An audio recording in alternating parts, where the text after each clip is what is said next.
Bonjour, dans cette capsule, on va voir la notion de tableau de variation, qui est une notion très importante qu'on doit comprendre, et ce n'est qu'une représentation, une troisième représentation de la fonction.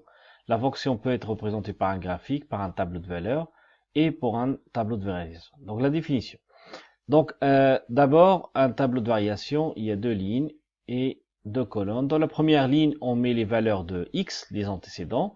Dans la deuxième ligne, on met les variations de la fonction, par exemple, g de x. Alors, là, c'est important, on met les bornes de l'intervalle de définition, c'est-à-dire pour x.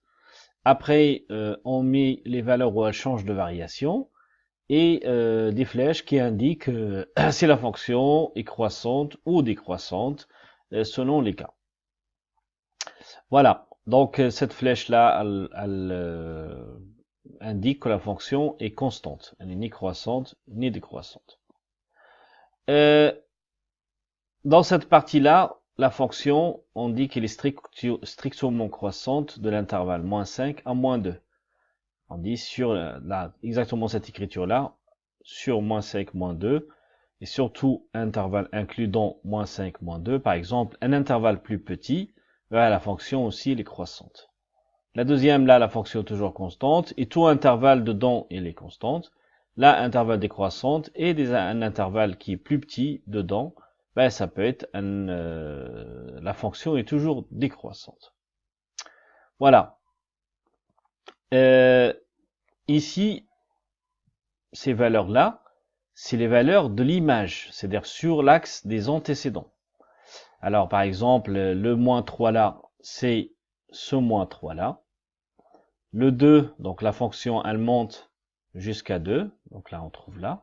Après, pour moins 1, l'image de moins 1, c'est 2 aussi. Et l'image de 4, ici, c'est moins 7. Voilà comment on trouve ces valeurs-là. Maintenant, on va voir comment construire un tableau de variation. Alors, si on a une courbe comme ça, donc la fonction, on trace le tableau de variation, deux lignes.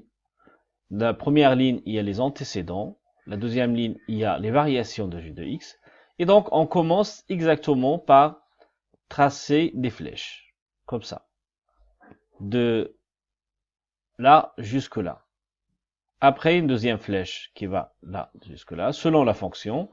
Et après, une troisième flèche qui monte, qui descend. Et après tout ça, on va le transposer sur le tableau de variation. Voilà. Il faut toujours faire comme ça. Maintenant, il nous faudra remplir le tableau. Donc, d'abord, les bornes de l'intervalle de définition. Donc là, il y a moins 5, moins 4, on met là. Après, les autres valeurs, c'est-à-dire là, où elle change de variation, donc elle est croissante, elle devient constante, constante, elle devient décroissante. Donc, on met ces deux valeurs-là. Et après, moins 5, l'image de moins 5, c'est 3. L'image de moins 2, c'est 2. Parce que l'image de moins 2, pardon, ici, l'image de moins 2, c'est 2. L'image de moins 1, c'est 2 aussi.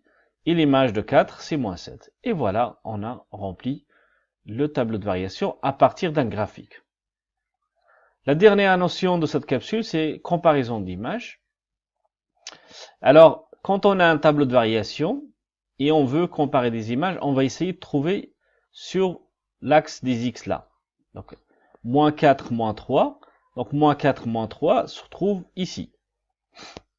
Voilà. Donc, on a moins 3 supérieur à moins 4. Rappelez-vous, on a dit que la fonction g de x, quand elle est croissante, elle garde ou elle conserve l'ordre. Donc, ça veut dire que, ici, moins 4 inférieur à moins 3. Donc, g de moins 4, il est inférieur aussi à g de moins 3. Après, moins 1,7 et moins 1,4, donc, ils se trouvent là. Donc là, on a la fonction décroissante, donc elle ne conserve pas l'ordre. Donc on va se trouver avec un signe, le signe qui s'inverse. Voilà. Après, la dernière, si je prends là et là, dans ce cas-là, parce que la fonction, elle est ni croissante ni décroissante, c'est les deux, donc on peut pas, selon les cas, on ne peut pas trop juger.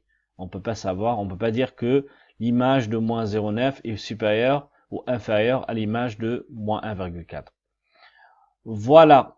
à peu près ce qu'il faut savoir par rapport au tableau de variation. Et je vous dis à la prochaine capsule. Merci, au revoir.